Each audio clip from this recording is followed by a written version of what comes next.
right, welcome everyone. I am super excited to be here today to introduce you live to one of our most recent graduates of our Certified Career Coach program. So, everyone, welcome Tina Wheat and congrats to you. Thank you so much. And I'm so glad to be here. Thank you for doing this. Yes, I'm so excited. It's been fun to work with you, and I can't wait for everyone to get to know you and hear your journey of becoming a career coach, and especially to hear your background too, because it is so unique and all the experiences that you have brought as a career coach now. So let's start out. Just tell me a little bit more about you. Tell me about your background, who you work with, the industry that you're in, and a little bit about yourself. Absolutely. So, by training in general, I'm a family physician. And so I have been a practicing family physician and I do lots of things in that. I take care of babies, I take care of adults, I've delivered lots of babies. And so, within that, I have been in the healthcare field, obviously, for the majority of my career and seen lots of burnout all around me and burnout myself. And so, that's really what got me started in thinking about how do I help people figure out how to find the career that makes the most sense for them? And is there a way to do that in such that they could stay in that field that they train for most of their lives and that they've really moved towards? And so it really started when I was feeling frustrated in my role and I was feeling like I wasn't doing a good enough job at home, at work. I teach, and I wasn't necessarily feeling like I was doing a good enough job teaching my residents also. And so I really wanted to figure out how could I help myself and how could I help other people really just succeed and in all of their spaces.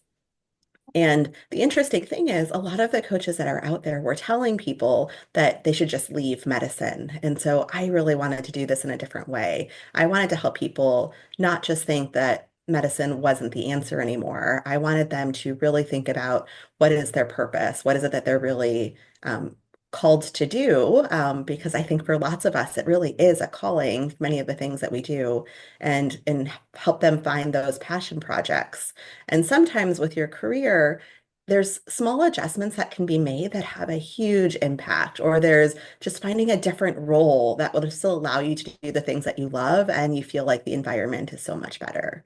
And so this pathway was really to help me support others in identifying that right career, identifying that right position, and still be able to do the things that they love. Love that. And I love that you are using your experience too and like your story and your journey that you went through and you wanted to like give back and help others in your niche, in your industry as well too. So you kind of were using, your story too to help others. So I love that. What were some of like the problems that you were facing when it came to, first of all, juggling, your job and the side business as well too, but like what were some of the problems as far as like turning your idea into a business? I think that it's hard to know when you're ready. I think that many of us experience the feeling like we're not good enough. There's the imposter syndrome. There's the feeling like, oh, I just need this one more certification to help me get there. And while that's not necessarily it, I think having a network of folks to be able to talk about how is this working for you? How has this played out has been really beneficial. And I think just sort of letting people know that there is help out there. One of the hardest things I think in my group is many healthcare workers don't want to ask for help. We've been trained not to. And so really trying to share with others that we're out there. So I'm just trying to share the word that I'm available for people so they know that it's okay to ask for help and that there is another answer besides just leaving healthcare altogether. Yes, so many people need you. So, how did you first come across Classy Career Girl in our certification program? Gosh, I don't even know. I think that it was one of the master classes. I think I watched something about sort of setting yourself up as a business. I knew it was something I wanted to do. I was already doing occasional speaking engagements. I was randomly being asked to do them, and I thought I could be more proactive about that. And so I think I came across one that was sort of planning how to do those steps. And I am definitely by nature a planner. I really like Mhm. having a roadmap to get things done. And I watched one of the master classes and was able to decide that this would be a good fit for me. We've talked a lot about how we have sort of similar natures, and Yeah. so that's helpful too. It's nice to be able to work with someone that gets you and sort of gets what your blocks are, and so that was really helpful. Yeah, I could tell like once you had the checklist, once you had a plan, you were off and running. And I'm the same way too. It's like if I know where I'm going, if I know the things I need to do, well, I can do Exactly. that. But the hard part is when we just are like, what do I do? And we sit there for Right. months, right? Yes, I So don't what like did, spinning my wheels. So, yes. So what did you think about the success path? Kind of the program, the certification once you joined? What were some of the things you were thinking when you joined? I think that it really just laid out a process and a sense of making sure that I wasn't going to miss things. I think there's always the fear when you're starting your own business, like, am I going to miss a step and is that really going to impact my family? And so I felt comfortable knowing that I was going through all of the important steps, all of the legal steps to make sure that I could help people in a way that was reasonable. And particularly in my niche, being very cognizant about that because in healthcare in specific, they might be able to have their employer pay for it or other things. So making sure that I was really set up in a positive way. So I thought Love that that. was really helpful. And then even being able to use the structure of some of the workbooks and how to make sure that clients felt totally supported throughout was really helpful. Because you were off and running. I feel like you had those first clients. You were well. I'll let you tell. I'll let you tell. I don't want to steal your thunder. What was that first step? I know when we worked together in the beginning, what you took off and did, but tell everyone kind of those first steps that you took, like right when you joined. Yeah, so before I joined, I had actually already done life and wellness, but I didn't feel like that was enough. And so I was fortunate to have a little bit of understanding of structure. And so adding the career piece I thought was really important because I think that they all go together. You can't have a great career and feel miserable at home. And when you are feeling great at home but miserable at work, that doesn't work either. So I really wanted them to all be together. And so I was already doing some coaching before I got started, but really having a pathway to move forward. So I started with doing my first workshop shortly after I started, and that was called Burnout to Balanced. And it was a way to help people think about what is just the challenge right now, and can I have an action plan for getting out of this? Including not just personal things, but in asking for differences at work, being able to advocate for themselves at work. And so that was the first thing I did. And shortly after, I was able to start working with a few clients as well. And the responses that I have received from them, sometimes I would sit there and feel like I wasn't necessarily helping them. But then just the continued conversations really were able to make breakthroughs and able to allow them to think about things in a different way. One of the beauties of coaching is it's not necessarily giving you advice or teaching new things all the time, but helping you realize that you have all the tools to do that and to allow you to grow. And watching those aha moments with my clients was absolutely wonderful. It was my favorite part. I love that. I love that part, like working with your clients, seeing the results that they get as well too as a coach. And yeah, like you said, you were off and running, got that workshop up and got your sales page up and all the things. And that was so awesome to see your record timing getting that done as well too. And then because you took so much action, you're this is where we're like the action, you're the action taker, hard worker, because you started, even though you may like, did you ever feel like is this isn't perfect. Like it should be better. Like, did you ever have any fear, like the imposter syndrome in the beginning there? Oh, absolutely. I'm definitely a person that comes in all of the time. And so that's the thing that I am really working on trying to not let that hold me back. But absolutely, right now I'm thinking about, do I redo that first workshop? And I'm really thinking about how can I do that differently? And thinking about some of the changes to the sales page to help people hear me a little bit differently and Mm. changing how I'm presenting some of the information. I still think overall um, the main components are there, and I'm really excited about that. But I think that I will always be someone that tweaks a little bit more and moves to that next great thing based on the feedback that I get. Yeah, because you learn from doing and taking action. So because you had the first workshop, now we can improve it, we can make changes, but you never would have know what changes to make if you didn't, get it done the first time as well too. So congrats to you for taking action and moving forward and doing it even though it was a little uncomfortable too. What do you think, where do you think you'd be if you hadn't joined the program?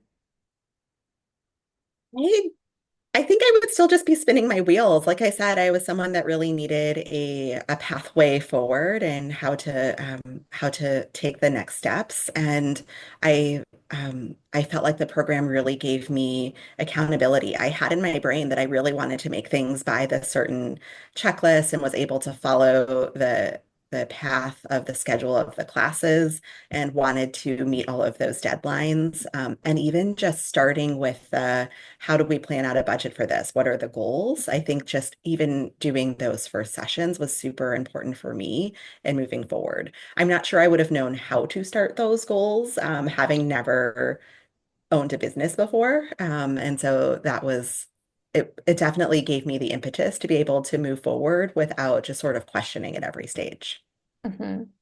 And when did you do the training in your weekly schedule? Because I know you're very busy with your day job and then your family as well too. Like what was your secret for like finding time to go through the training and the modules? Well, I actually, so I still have my day job, and so I'm doing this in. That's why part of why I'm so busy, in addition to my amazing family that is always busy. But when I signed up for this, I actually had just left a job and was starting going to a new job. And so one of the beauties of the program is that it's self-directed for a lot of it, with the opportunity to do the in-person questions. And so I went through a lot of the modules when I had that time off. I'm not somebody that can really sit there and do nothing. And so I did a fair bit then. But then there's always those things that need to keep happening. And so I would block time on my calendar. Calendars are something that I really lean into to help myself stay organized and to stay happy in general. And so I would block time on my calendar in the evenings usually, or while I was waiting for my girls to get out of dance. And I would do little chunks of time so that I didn't feel overwhelmed, but could get a fair amount done. So So it was smart. like an hour here and then made a big difference. Hmm. And like you said, you had the plan, you know what actions to take. So you weren't, if you have Mhm. that hour, you're not spinning your wheels. You're like getting right down to the business and making it happen. So Correct. tell us like what changes have happened in your life, over the last 6 months. Like where are you now? How are you feeling? I would say the first thing was at the very beginning, I was a little bit angsty because I felt like I wasn't making things happen as quickly as I wanted to. We would have conversations where I was like, I don't know, I haven't done enough. I didn't have haven't done enough, but would always get the reassurance that I really had. And then I had this experience where I went to a conference, and people that I had no idea were paying attention to my social media page came up to me and were like, those things that you're saying are really helpful. Those things that you're saying are really speaking to people. I've been sharing that with other people. And they hadn't necessarily commented on my social media. I didn't know that they were seeing it, but one of the things that I really loved about this program was thinking about the motto of trying to help one person every day. And it just sort of like warmed my heart that I felt like, oh, I'm reaching people. I'm reaching more people than I thought. And so even on those days where I feel like I'm not getting enough done, I feel wonderful knowing that I'm able to support other people out there, whether they're directly working with me or not. That's really why I came into this, is to be able to make the make I'm going to say the world a better place, but to be able to make our system a better place. And so I am just happy that I'm able to provide that support. Awesome. I love that they told you because they weren't commenting, but there are people watching and just focusing on that one person a day. And there are those people watching and you don't even know until they come Right. up to you later and they're like, I need a call with you. And they'll get to that point where, they keep watching, they keep watching, they keep watching, and all of a sudden they're like, I need to book a call with Tina, and it's gonna happen. So tell me more about the clients that you've worked with. I know you just wrapped up like did you wrap up a 90-day program with a client too? I did just wrap up a 90-day program, and this was someone that I started talking with right around the time that I joined the program, or shortly after I joined the program. And they were they were feeling like they were floating in life, and weren't sure that the decisions that they were making were because they had just sort of arrived there versus they were being intentional about making it there. And so we really just started there. We started talking about what were the things that they love, and sort of along the lines of love your career. What are the reasons why you're doing what you're doing? Are you caring for the people that you want to care for, the job activities that you're doing, the ones that you want to be doing. And so we spent a lot of time there and were ultimately able to decide that they really were where they wanted to be. And so that was great. And so then we were able to shift a bit to, and how do we make you happier in those spaces? Because one of the things that I think happens in healthcare is a lot of people use the word burnout and maybe don't identify with it or just sort of use it as I'm super frustrated with work. And so I'm going to use this term. But we're able to identify the spaces that could be improved at work, could be improved at home to make all of it happier. And so we were really able to identify where can you delegate or what do you actually need as a system in advance to delegate and really think through some of those pieces where prior to our conversations, they had shared that they didn't even know where to begin. And so really identifying, going back to the like, what are those next action steps that can happen? What are those, what is that roadmap that can be used to make this job a better place? And while I was working with that person, we also were at a joint meeting and others came up to me and said, wow, you were really making a difference for them. We see a change. And I was shocked and I didn't respond because I didn't necessarily want to talk about their Mhm. experience with me, but it was amazing to know that not only were they feeling it, but others were noticing it too. I love that. And I love that you were taking action like as you were getting certified too and actually working with clients and going through the 90-day program with them too. So you learned so much just from working with clients too. And like tell me a little bit more about like your practice sessions as well too. Like how did that help you when you kind of were working through those? Yeah, I think some of the practice sessions were really important for me um, initially because I wasn't sure what strategies would work, which strategies would feel right for me. I am a very serious person, and so sometimes the way other people respond is different for me. And so sometimes I would be on the Zoom call, sort of unsure if they were liking what I was saying or if they were feeling resistant to what I was saying. And the best thing about the practice sessions were the aha moments later when I thought that I wasn't getting through. And then they came back and were like, yeah, I thought about that last time. And I see what you were trying to ask me to do. And I thought about that. And now we need to go down this other path. And it was just sort of those aha moments where I thought I wasn't doing a great job, but it turned out that it really was making an impact. And so it really helped for me to see that in action, and feel confident in being able to offer this to other people. Yeah, I could really tell when I got to watch your practice sessions too, like how just authentic you were and like how much more confident you were than when you started as well too. So it really does show all the work that you've put in. So what's next for your coaching business over the next year? What are you excited for next? Yeah, I'm really excited to be able to help other people. I have reached out to actually some employee assistance programs are starting to offer coaching in the healthcare space. And so starting to get associated with them so that I am available when healthcare workers might need me. Also hoping to launch a group coaching program in the near future so that I can help more people at the same time. And I'm just really looking forward to whatever additional opportunities come in.